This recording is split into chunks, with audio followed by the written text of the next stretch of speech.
Hello everyone, I'm Professor Harrison, and welcome back to our module on statistical inference. Today we're going to be covering the p-value, what it actually is and how to interpret it. We're following Bess, an investigative journalist on a cold case she can't let go, working her way through financial misconduct cases and applying the tools of inference to figure out what the data says.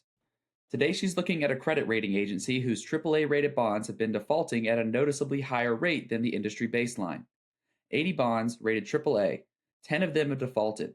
The industry baseline for AAA defaults is 8%.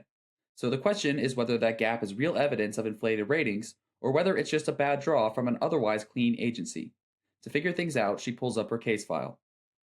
We already know how to compute a z-score.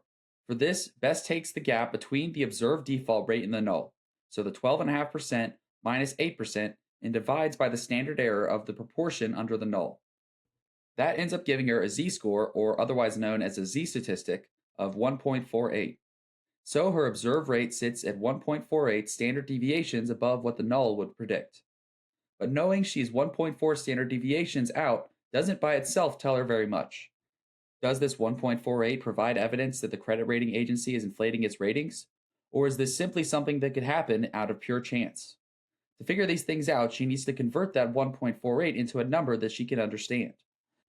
So one question she could ask is, how likely is it that this 1.48 standard deviation difference would show up? The main problem with this type of thinking, though, is that we're working with a continuous distribution, where the probability of any given point is actually just zero. So instead, what we have to do is think about things in ranges.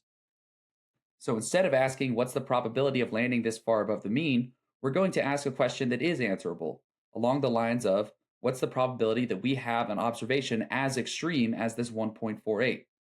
When we calculate something like this, we're calculating what's called a p-value. The p-value is a probability, and the defining property of it is this. It's the probability of observing a test statistic at least as extreme as the one that you computed, assuming that the null hypothesis is true.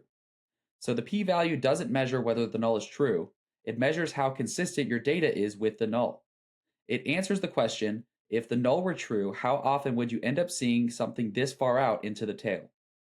For the rating agency, the null hypothesis is that the agency's bonds genuinely hold an 8% default rate. Under that null, the sampling distribution of the test statistic is standard normal. So the p-value is in the area of the upper tail of that distribution.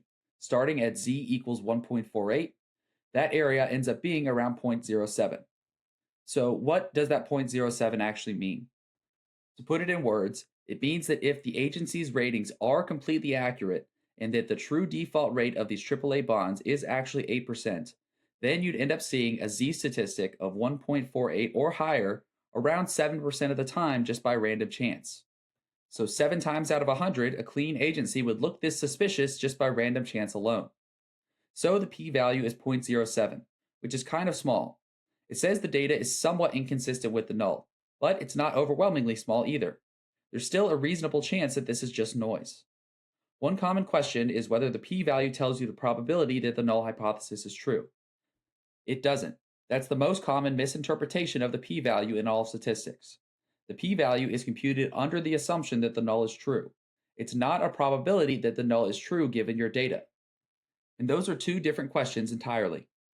A p-value of 0.07 does not mean that there's a 93% chance that the agency is corrupt.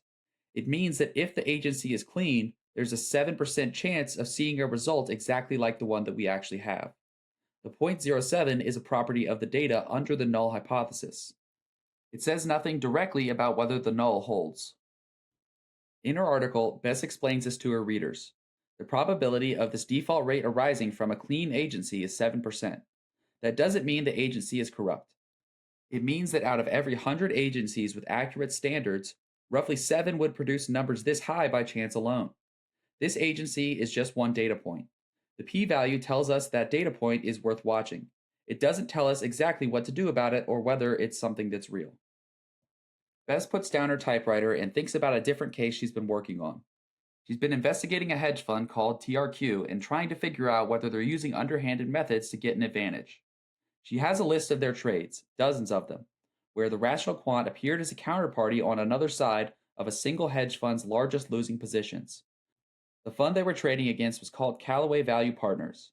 That's the same name that she's been circling around for weeks, trying to figure out exactly what the relationship is between these two funds. To figure things out, she sets up the same test, under the null that the rational quant is just some random counterparty that appears by chance. How likely is it that their win rate against Callaway ends up being quite so high? When she does the math, she finds that the p-value comes back again at 0.07. The same number, but with a different case, with the same wall, wondering exactly whether what she's seeing is real. So that's the p-value. It's the probability of your test statistics ending up this extreme or more extreme, assuming the null hypothesis is true. A small p-value means your data is inconsistent with the null, and a large p-value means your data is consistent with it. But the p-value is not the probability that the null is true. It is a probability about the data computed under the assumption that the null holds. The p-value is what allows us to pin down the actual meaning behind test statistics, and will be the basis for hypothesis testing going forward.